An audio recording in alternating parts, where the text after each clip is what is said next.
السلام عليكم الإخوان، كي دايرين؟ لاباس عليكم؟ بخير هانيين؟ نتمنى تكونوا بخير وعلى خير إن شاء الله. إذا كما وعدتكم البارح قلت لكم اليوم إن شاء الله أو غدا نكمل الفيديو اللي بديتو البارح على قبل هذاك بينوكيو بونيفاس، غنقول فاصولياء فاصولياء باشا. ولكن اليوم غتسمحوا لي بزاف، ما غاديش نقدر نكمل في هذاك الموضوع حيت كاين واحد الطارئ، واحد مستجد عظيم وإنجاز غير مسبوق في القارة السمراء، القارة اللي كننتميو ليها كاملين. هذا المستجد هو تدشين أو بداية العمل بالطريق السيار. لا لا، ماشي الطريق السيار اللي كتعرفوا اللي كيدوزو فيه الطوموبيلات وداك الشيء، لا لا. هانتوما تشوفوا الفيديو تعرفون علاش كنهضر. إلى التفاصيل. أهلا بكم. بتوجيهات ملكية المغرب إذن ينخرط في مشروع مائي عملاق لربط الأحواض المائية فيما بينها ضمانا لإمداد بعض المدن الكبرى بالماء الصالح للشرب.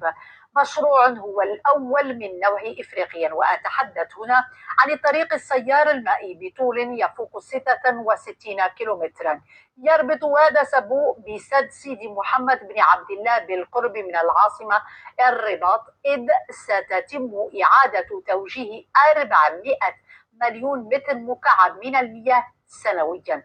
طبعا هو مشروع ضخم جدا باستثمار كبير جدا يقدر بنحو 6 مليارات درهم. أولى التدفقات المائية وثقت بالأمس. محمد زاهد.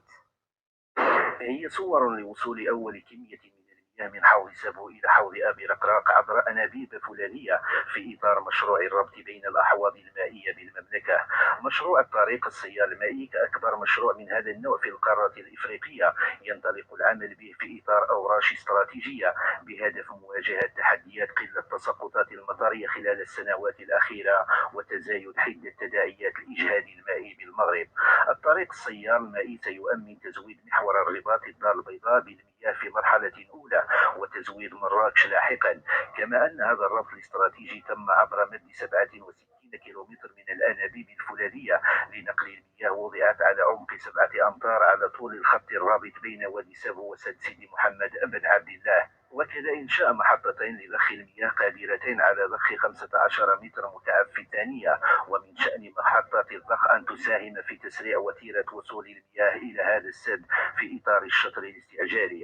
هو مشروع ضخم بآفاق مستقبلية يعكس العناية الملكية التي يوليها لقضية الماء ذات الطابع الاستراتيجي، من خلال دعوة جلالته إلى تسريع مشروع الربط بين الأحواض المائية خلال ترأسه لجلسة عمل لتتبع البرنامج الوطني للتزود بالماء الصالح للشرب ومياه السقي، وكذا من خلال التوجيهات الملكية الواردة في خطاب افتتاح البرلمان في أكتوبر الماضي، حيث أكد على أهمية الفعالية في تنفيذ المشاريع المبرمجة وفقا للجدول الزمني المحدد.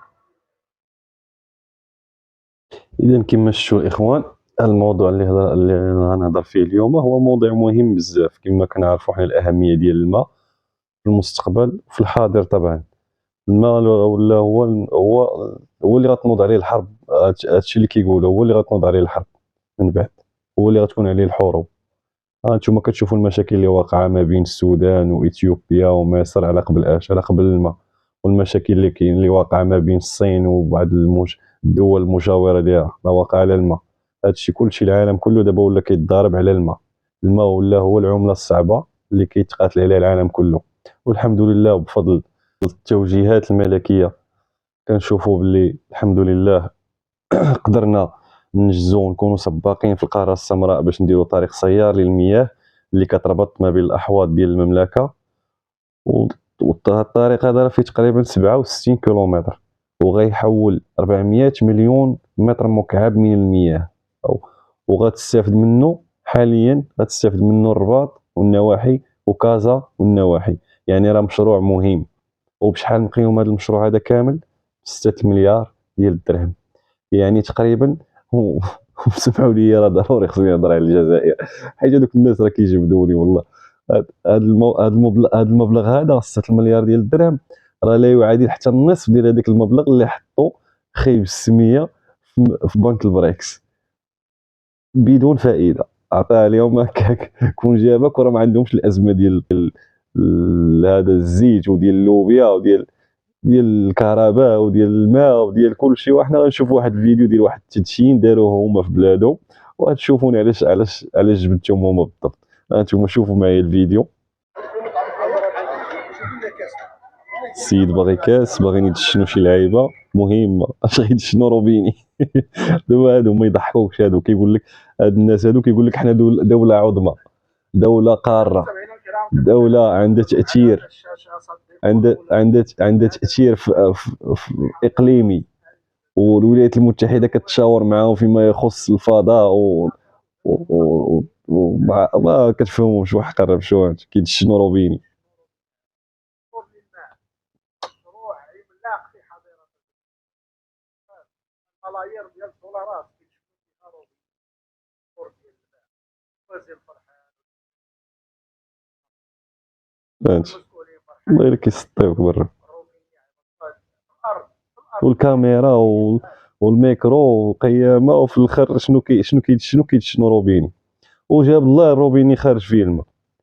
علاش جاب الله خارج فيه الماء؟ حيت غنشوفوا واحد الفيديو اخر دابا الموت ديال الضحك.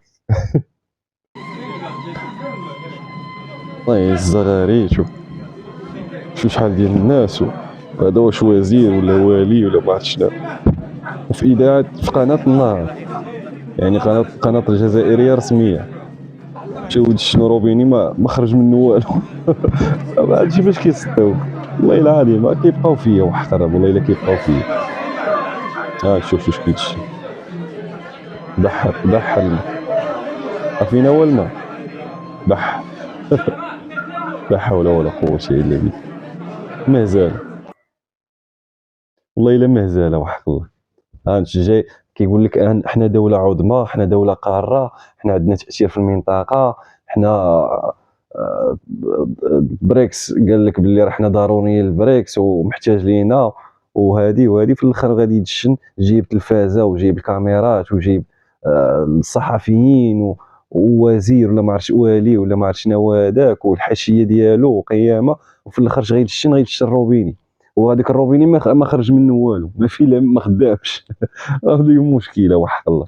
كيقول لك حنا دوله قاره، حنا دوله. دابا انا ما كنهضرش على الشعب الجزائري بطبيعه الحال، الشعب الجزائري انا عارفو هذا الشيء مساكن، الله يحسن العون، ما كرهوش، ما لقاوش كيفاش، لقاو راسهم وسط حاكماهم واحد العصابه والو، شاده كل شيء، جميع المجالات، ما كاينش شي حاجه اللي كدوز، ما كاينش شي حتى ديك النهار واحد الوزير ما عرفت شنو هو، ما عرفت شنو دار في الخف صيفطو، ما عرفت كان خرج شي مقال على الامارات ولا ما عرفت شنو هو، الغد اللي صبح ما كاينش.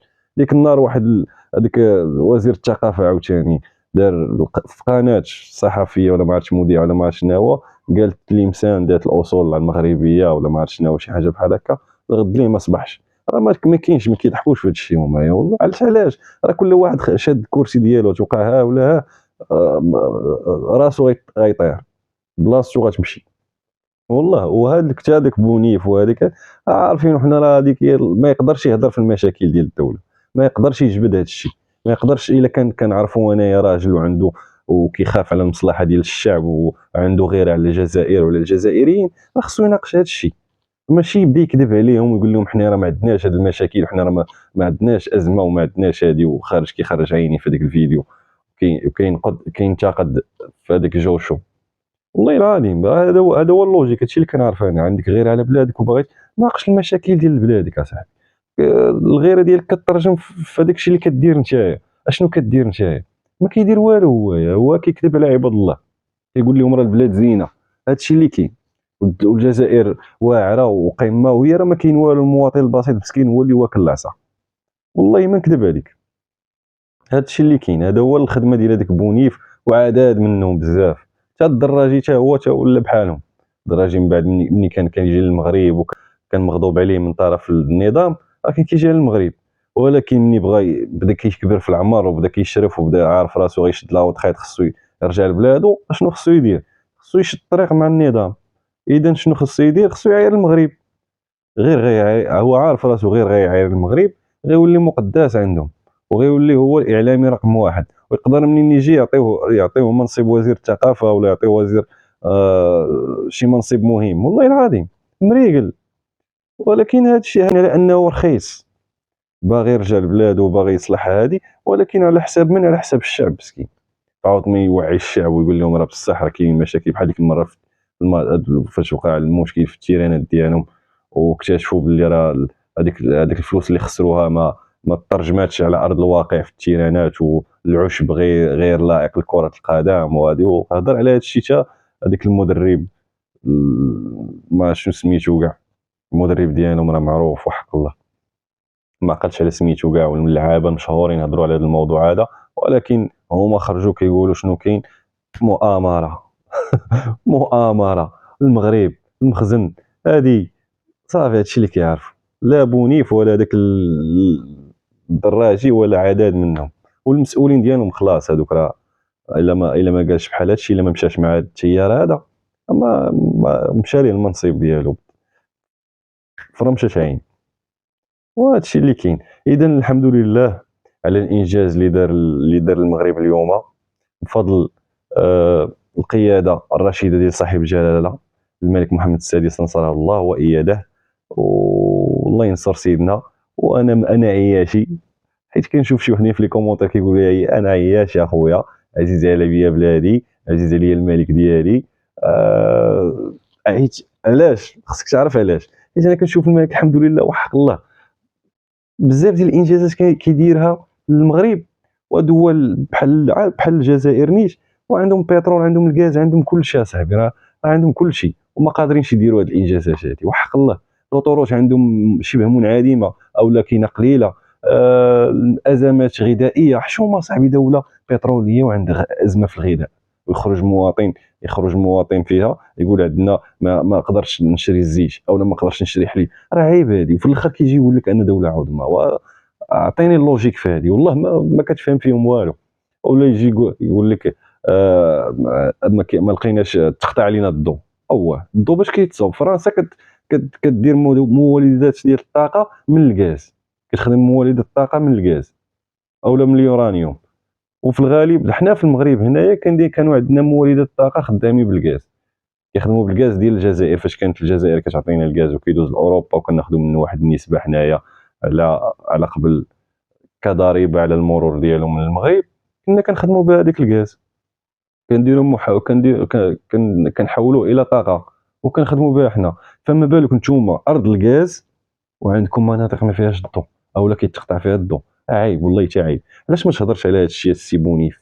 الا كانت عندك غير على بلادك، علاش ما تقولش لهم حشومه حنا بلاد غاز، بلاد الغاز، كنصدروا الغاز لاوروبا وكنصدروا الغاز لافريقيا ولتونس والايطاليان وهذه ولفرنسا، وحنا في بلادنا ما عندناش الضوء، كيتقطع علينا الضوء، كيخرج مواطن كيقول لك انا ما عنديش الضوء، انا تقطع عليا الضوء، انا عندي مشاكل في الضوء. عيب هذا الشيء والله حتى عيب. والله يهديكم. واش غنقول لكم؟ الله يهديكم.